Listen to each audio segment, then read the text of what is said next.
siya ng pakapitan ng wire. Yan. Kasi bahali pa din yung aming tent. Sayang naman. Kung malakas talaga yung bagyo, babaklasin ko na lang yung aking trapal. Yan. Yung pa sa kabila.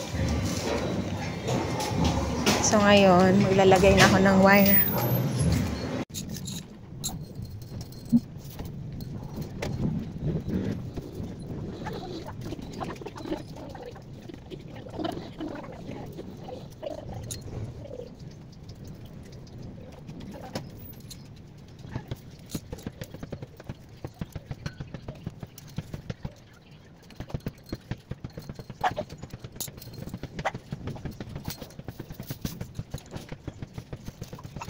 Hindi ko alam kung okay ba yan. Tingin nyo ba matatag na yan? Ayan.